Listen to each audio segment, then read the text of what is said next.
Hi, this is Randy. So I'm going to continue. I'm going to read some lines from text that were going back and forth.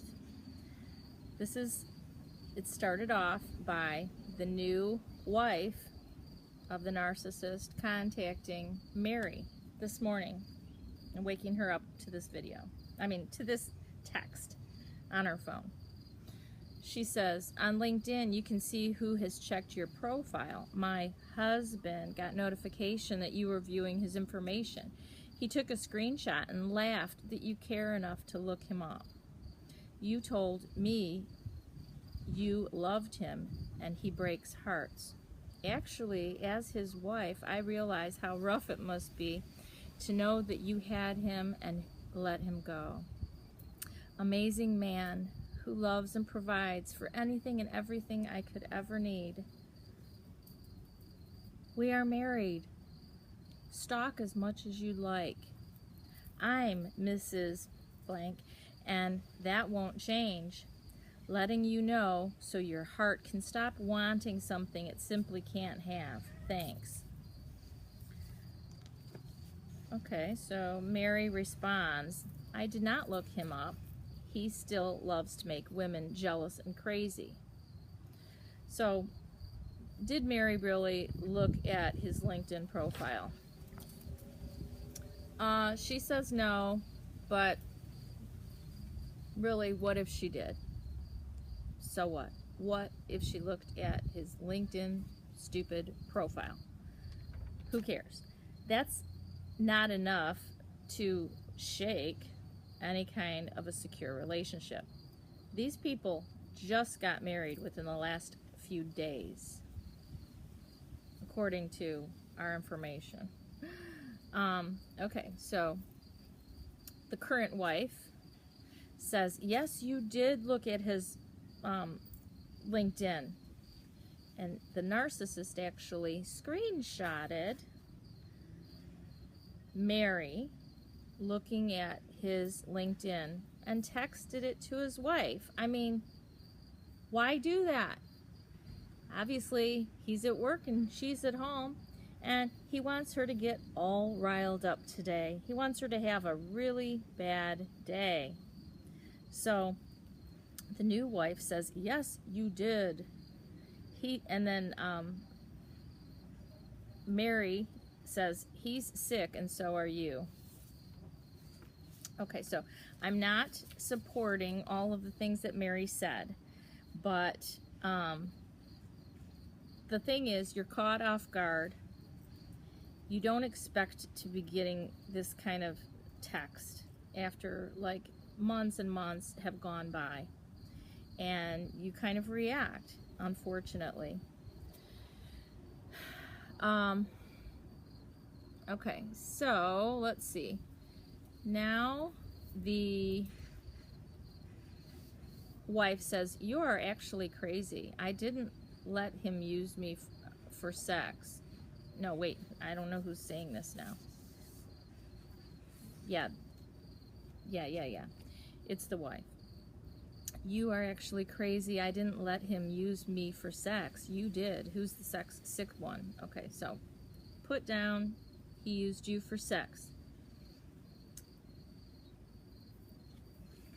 I blocked him on all channels.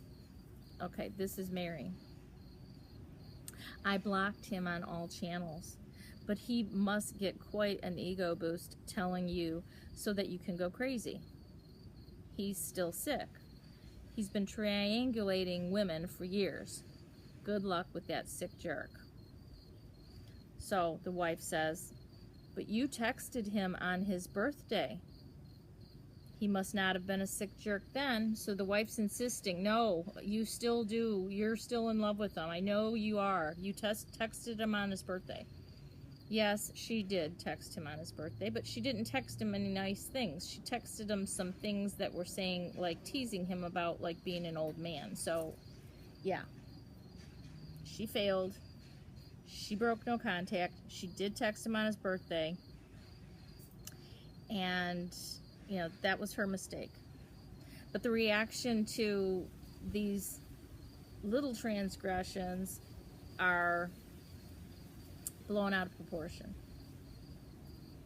So, now Mary says, he loved sex with me or he wouldn't have been here. You are so naive.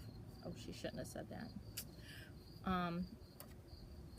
Then the wife says, or the days after when you kept texting, was he a sick jerk then? Well, yeah, actually he was.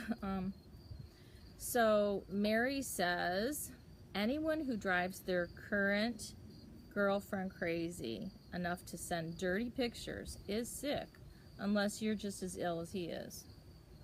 So she's really not going about it the right way, guys. She's battling back and forth, and this is exactly what the narcissist wants. Now the wife says to her, he loves sex and hate fucked you. Now don't ask me what hate fucked means. I don't even know. I mean, I could look it up in the Urban Dictionary, but I still don't think I'd wrap my mind around it. I'm not sure what that means. Wife is saying, he dropped you the second that I asked him and then gave me a whopping diamond. I'm not the one who lost out here. You blow my mind with your lies. Mary says, that's what he says. Your diamond ain't impressive. Oh. Okay, this is not the way to go about warning a guppy here when you have the opportunity. The guppy, well, she wasn't a guppy yet, but the wife, the new wife, she contacted Mary. Mary should take that opportunity to warn her now in a very calm way.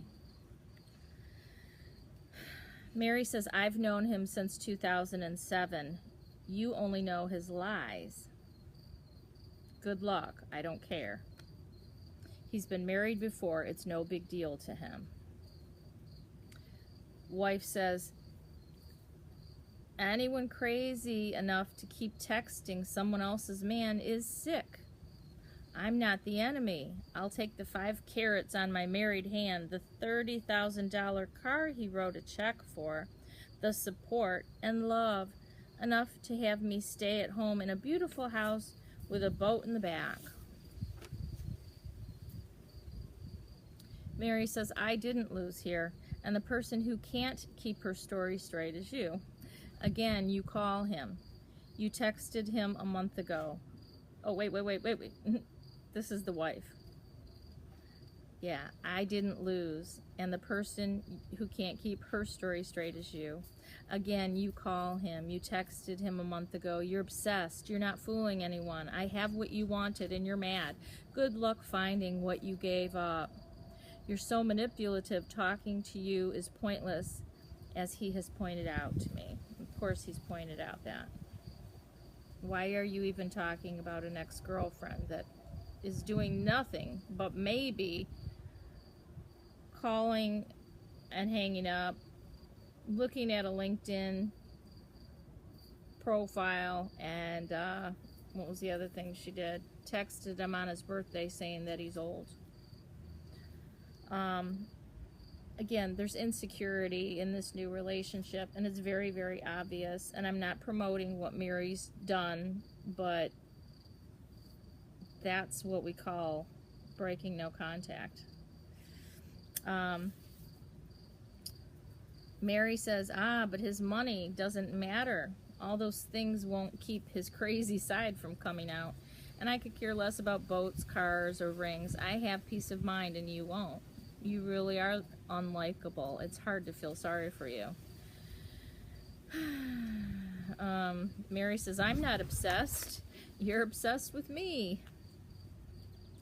You came to my home. You texted me over and over again. You continue still. You play into his sick hand. He's been triangulating women for years. You are not the first. You are so naive. Mary keeps going. He loved sex with me so much that he couldn't stay away.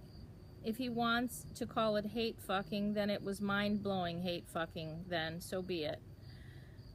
How about I used him for sex? Because he made me come over. Oh, I'm sorry. Let's skip that. This is X-rated here. Okay, so now Mary starts saying some things that are interesting to the wife. Is it something to brag about that your husband is capable of hate-fucking anyone?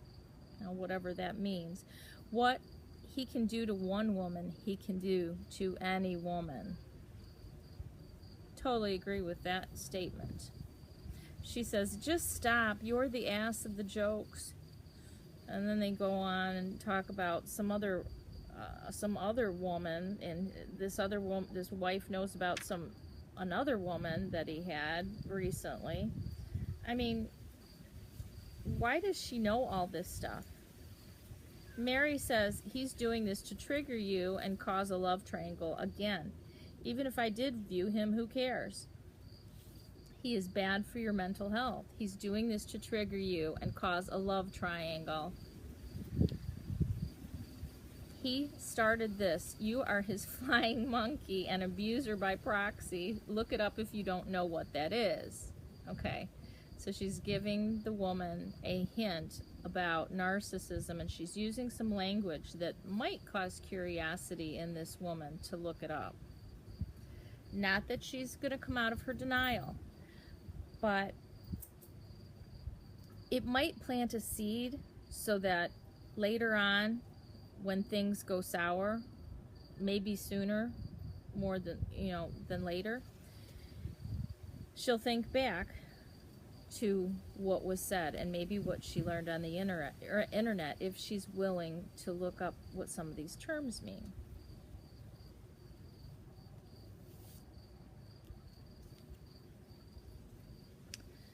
So then Mary goes on to tell the guppy, now she's almost a fully warned guppy, that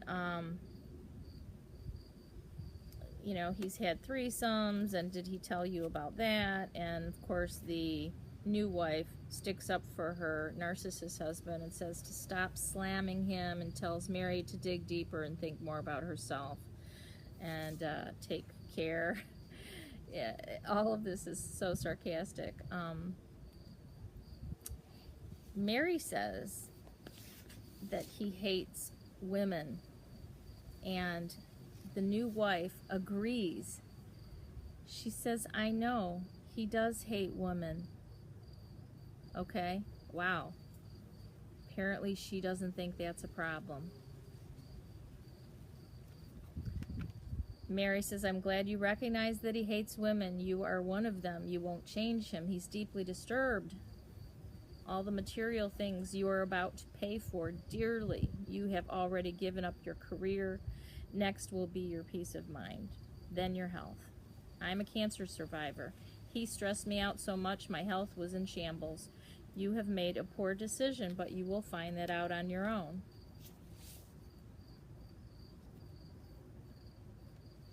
I don't think about him except for how crazy he is and how much he had negatively impacted my life. I don't want him. He's all yours. So after Mary tells her about this threesome, she says, I don't throw stones because I'm not perfect either. He obviously hurt you. I get it. I might get hurt. I get it. I give people grace and work hard to concentrate on myself. I make my boundaries clear, and that's what I'm trying to do with you. So she's heard of boundaries. She says, the narc is her husband, and she loves him for who he is, flaws and all. Nothing you can say can change that. And there are two sides to each story. He positively impacts my life and has made such a difference already that I'd be foolish to push away his love. So I guess she's still in love bombing. But she's starting to recognize and see some of his flaws. It's almost been a year and a half. It's not the first few weeks. I get it, she says. You were really hurt by him. So they go on a little bit longer. And I'm going to end this video now here, and then I'm going to relate these texts to an article on a website that talks about triangulation.